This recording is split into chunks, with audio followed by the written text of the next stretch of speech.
வணக்கம் ஃப்ரெண்ட்ஸ். இது பார்த்திங்கன்னா நம்ம நார்மல் ப்ளவுஸ் மாதிரியே பேக் ஓகே எப்படி வச்சு ஸ்டிச் பண்ணுறது அப்படின்னு தான் இதில் பார்த்துருக்கோம். இது பார்த்திங்கன்னா கஸ்டமர் கொடுத்தது இந்த மாதிரி தான் கொடுத்துருந்தாங்க. இதில் இந்த இதுக்கு மட்டும் பட்டிக்கு மட்டும் நமக்கு இது வரல அப்படிங்கிறதுனால இந்த மாதிரி பட்டி மட்டும் நான் ப்ளைன்லேயே கொடுத்துட்டேன்.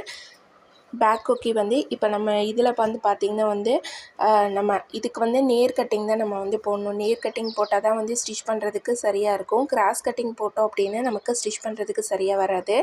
இந்த மாதிரி நம்ம டாட்ஸ் எல்லாம் பிடிச்சதுக்கப்புறமேலே பட்டி வச்சு ஜாயின் பண்ணிவிட்டு நம்ம எப்பயுமே நார்மலாக பேக் ஸ்டிச் பண்ணுவோம் இல்லைங்களா, அந்த மாதிரி ஸ்டிச் பண்ணிவிட்டு இந்த மாதிரி ஓப்பன் கட் பண்ணி விட்டுட்டு நம்ம கொக்கி வச்சு இன்சர்ட் பண்ணிக்கலாம். இதில் ஒரு சின்னதாக நாட் மட்டும்தான் கஸ்டமர் கொடுக்க சொன்னாங்க.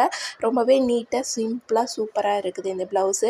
இதுக்கான ரேட் எவ்வளோ வாங்கலாம் அப்படின்னு பார்த்தீங்கன்னா, நீங்கள் நார்மலாக வாங்குகிற ப்ளவுஸோட ரேட்டை விட ஒரு 100 ருபீஸ் அந்த மாதிரி சேர்த்து வாங்கிக்கலாம். இந்த மாதிரி ஸ்டிச்சிங் சம்மந்தமாக நிறைய விஷயங்கள் தெரிஞ்சுக்கணுன்னா மறக்காமல் நம்ம சேனலை சப்ஸ்கிரைப்